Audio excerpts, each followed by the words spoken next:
පුතා අඬන එක නවත්තන්නෙම නෑ නේද අම්මේ. මම මේ කිරි ටික ගෙනාවා. මේ ටිකවත් පොවන්නකෝ. එතකොට ඔය අඬන එක නවත්තාවි. කොහොම හෙට දෙන්න. කොළු පැටියා හොඳටම බඩගින්නේ ඇත්තේ.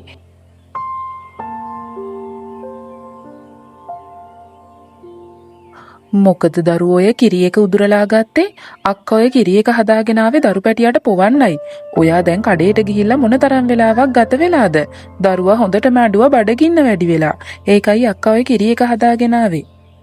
මම කලිනුත් කියලා තියෙනවනේ මම පොඩ්ඩක්වත් කැමති නෑ අක්කා මගේ දරුවට ලං වෙනවට. දරුවෙක්වත් නැති මූසල ගෑනු කෙනෙක් මගේ දරුවට ලං වෙන එකෙන් මගේ දරුවගේ ජීවිතේටත් මොකක් හරි කරදරයක් වේවි. මොනතරම්නම් මූසලකමකටද තාම දරුවෙක්වත් නැත්තේ. අනේ මන්නම් පොඩ්ඩක්වත් කැමති නෑ අක්කා මගේ දරුවා ළඟටවත් යනවට. ආපහු මට කියන්න තියන්නත් එපා. මං ඔයාට කියලා තියෙනවනේ මගේ දරුවට කිසිම දෙයක් ඔයා කරන්න ඕන නෑ කියලා. මේ ගෙදර පුතුන් දෙන්නෙක් ඉන්නවා. මේ පුතුන් දෙදෙනාගෙන් වැඩිමහල් පුත්‍රයා මාලි සමග විවාහ වෙලා මේ ගෙදරමයි ජීවත් වෙන්නේ. බාල පුත්‍රයා තමන්ගේ බිරිඳත් සමග විවාහ වෙලා දරුවෙකුත් ඉන්න නිසා ඔහු නගරයේ රැකියාවක් කරනවා. නමුත් මාලි විවාහ වෙලා දැන් අවුරුදු 10කට ආසන්න වුණත් ඇයට තවමත් දරුවන් නැහැ. ඉතින් මේ බාල ලේලිය මාලිට බොහෝම මූසල ගෑණියක් බව පවසමින් නිතරම හිත රිදෙන කතා කියනවා. ඇයට බන වදිනවා. තමන්ගේ දරුවාව අල්ලන්නවත් ඇයට ඉඩ දෙන්නේ නැහැ. මාලි මේ ගෙදර තියෙන හැම වැඩපලක්ම කරමින් බොහෝම දුකසේ ජීවත් වෙනවා.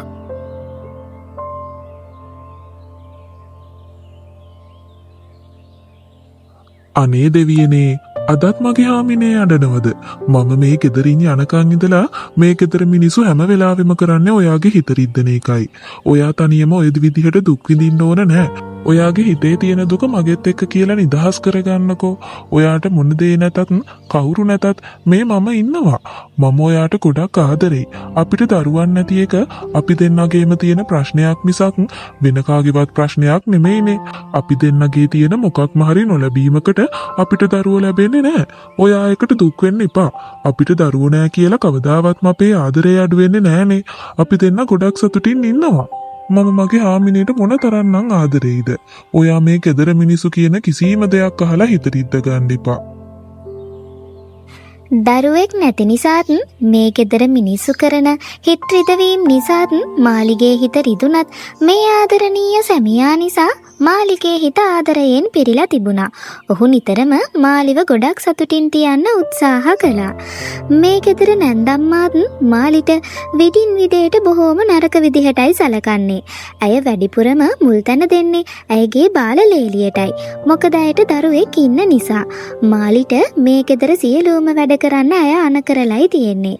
මාලිගේ අතින් යම්කිසි අතපසුවීමක් සිදු වුණොත් ඇය බොහෝම නරක විදිහටයි මාලිට බනින්නේ. ඉතින් මාලි මෙහෙකාරියක් වගේ මේ ගෙදර තියෙන සෑම වැඩක්ම ඉටු කරනවා. ඇය බොහෝම වෙහෙස මහන්සි වෙනවා.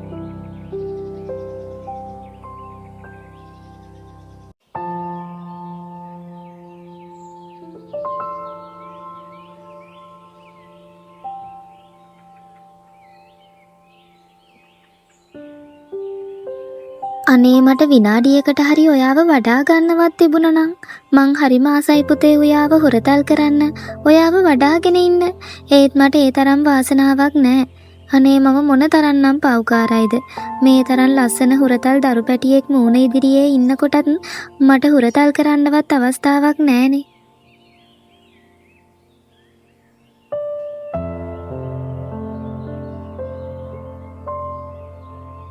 ඔහේ තවත් මෙතනට වෙලා කෑම කකා ඉන්නවද? ගිහින් අර සත්තුන්ට කෑම බීම දීලා සත්තුන්ගෙන් කිරි අරගෙන එනවා. ඔහේ මෙතනට වෙලා වාඩි වෙලා ඉන්නකොට ඒ වැඩ කරන්නේ කවුද? නංගිට වැඩ කරන්නත් බෑනේ. එයා දරුවව බලා ගන්න ඕනනේ. ගිහින් වැඩ ටික ඉවරයක් කරලා දාන්න. මොනවද අම්මේ ඔයාට මේ වෙලා තියෙන්නේ? මාලි උදේ නැගිටපු වෙලාව ඉඳලා වැඩ කරලා දැනු මේ ටිකක් වාඩි උනේ. ඒකත් දවල්ට කෑම ටිකක් කන්න. ඒ වෙලාවෙවත් ඔයා යාට කෑම කන්න දෙන්නේ නැහනේ. අනේ මන්දා. මගේ මේ අසරණී පිටින් ඔයාලා මොනතරම් ලොකු තරහක්ද පිට කරන්නේ? ඇයි ඔයාලා ওই තරමට මාලිට වෛර කරන්නේ?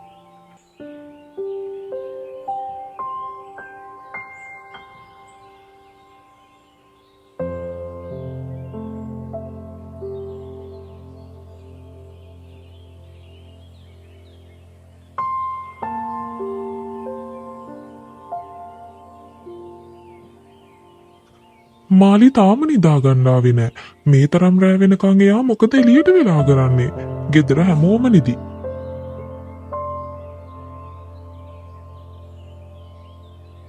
මොකද මාලි ඔයා මේ තවත් වලං කන්දක් බදාගෙන කරන්නේ? ඔයා දන්නවද දැන් වෙලාව කීයද කියලා? ගෙදර හැමෝම නිදි. ඔයා මේ එළියට වෙලා වැඩ කරනවා. යන් ගේ ඇතුළට. මහත්තයා දැන් ගේ ඇතුළට ගිහින් නිදා ගන්නකෝ. ඔයා උදේ ඉඳන් හැන්දෑ වෙනකම්ම හේන් එක්ක ඔට්ටු වෙලා මොන තරම් මහන්සියක්ද? ගිහින් නිදා ගන්න. මං ඉක්මනටම එන්නම්. මේ ටික හොදලා තව පුතාගේ රෙදි වගේක් තියෙනවා. පුතාගේ රෙදිත් හොදපුවාම මගේ වැඩ හැම එකක්ම ඉවරයි. නංගිට ඉතින් පුතාගේ රෙදි හොදන්න වෙලාවක් නෑනේ. මම ඉක්මනටම ඒ රෙදි ටිකත් හොදලාම එන්නම්. මහත්තයා එතකන් ගිහින් නිදා ගන්න. මාලිගේ ස්වාමියාට මේ කතා ඇහෙනකොට ඔහුට මාලි ගැන ගොඩාක් දුක හිතුණා. ඇයට මොනතරම් කරදර හිරිහැර කළත් ඇය කිසිම කෙනෙක්ට වෛර කරන්නේ නැති බවත්, ඇය බොහෝම හොඳ බිරිඳක් බවත් ඔහු තව තවත් තේරුම් ගත්තා. ඔහු තව දුරටත් මාලි මේ විදිහට දුක් විඳිනවට කැමති වුණේ නැහැ. මොකද ඔහු දින ගණනක්ම බලා හිටියත් දැන් වසර ගාණක් තිස්සෙම මාලි මේ විදිහටම දුක් විඳිනවා. ඔහුගේ සහෝදරයාගේ බිරිඳ විසින් මාලිට නොනවත්වාම කරදර හිරිහැර කරනවා. ඇයගේ හිත රිදවනවා. ඉතින් මාලිගේ ස්වාමියා තීරණයක් ගත්තා. ඒ තමයි මාලිවත් කැඳවාගෙන වෙනත් ප්‍රදේශයකට යන එක. ඔහු අතේ මුදල් නම් නැහැ. නමුත් කොහේ හෝ තැනකට ගිහිල්ලා මාලිත් එක්ක සතුටින් ජීවත් වෙන්නයි ඔහුට ඕන කළේ. මාලිව සතුටින් තියන්නයි ඔහුට ඕන කළේ. ඔහු අතේ මුදල් කිසිම දෙයක් නොතිබුණත් අන්තිමේදී ඔහු තීරණයක් ගත්තා. ඔහු මාලිවත් කැඳවාගෙන මේ ගෙදරින් පිටත් වෙලා ගියා.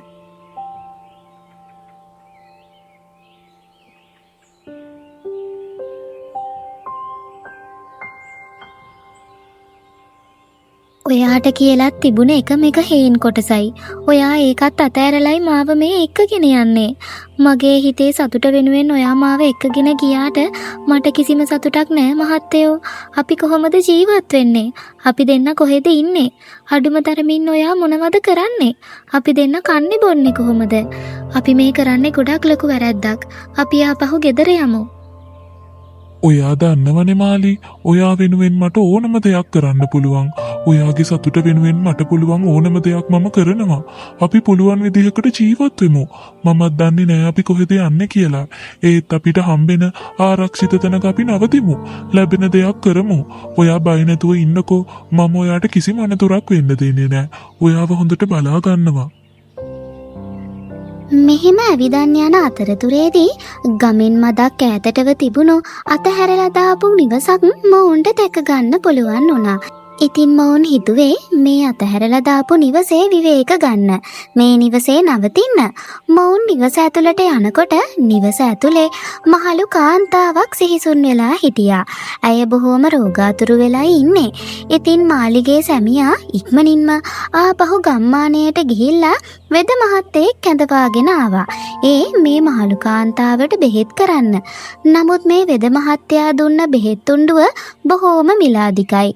ඉතින් මාලි ඔවුන් සතුව තිබුණු අන්තිම මුදල් වලින් මේ මහලු කාන්තාවට බෙහෙත් කරන්න තීරණය කළා. මාලිගේ සැමියා ඉක්මනින්ම ගිහිල්ලා ඔවුන් සතුව තිබුණු අන්තිම මුදල් වලින් මේ මහලු කාන්තාවට බෙහෙතුත් කෑම බීමත් අරගෙන ආවා. සති දෙක තුනක් මාලිත් මාලිගේ සැමියත් මේ නිවසට වෙලා හිඳමින් මයට බෙහෙත් කළා. ආහාර පාන ලබා දුන්නා. ඉතින් මොවුන්ගේ මේ උත්සාහය සාර්ථක වෙමින් මේ මහලු කාන්තාවට සම්පූර්ණ සුවය ලැබුණා. අනේ බොහෝම ස්තුතියි දරුවෝ. ඔයා දන්නවද මට ගොඩාක් අසනීප වෙලා මම මෙහෙම සිහිසුන් වෙලා ඉන්නකොට මගේ දරුවෝවත් මට බැලුවේ නෑ. ඒත් ඔයාලා දෙන්නා මට මගේ දරුවන්ටත් වඩා හොඳින් සලකවුවා. බොහෝම ස්තුතියි. මම දන්නවා ඔය දරුවෝ දෙන්නා ගොඩක් ලොකු ප්‍රශ්නවල ඉන්නවා කියලා. මට අනාගතය පේනවා. මම දුවගේ හිතේ තියෙන දෙයක් දන්නවා. දුවේ, ඔයාගේ බලාපොරොත්තු අත්හැර ගන්න එපා. ඔයාට අනිවාර්යෙන්ම අම්මා කෙනෙක් වෙන්න වාසනාව තියෙනවා. මට ඔයාගේ අධ්‍යා බලපුවාම, ඔයාගේ අනාගතය ගැන බලපුවාම ඒ හැම දෙයක්ම කියන්න පුළුවන්. මාව විශ්වාස කරන්න. ඔයාගේ හිතේ තියෙන බලාපොරොත්තු කවදාවත් නැති කරගන්න එපා. කාලයට අනුව හැම දෙයක්ම හොඳින් සිද්ධ වේවි.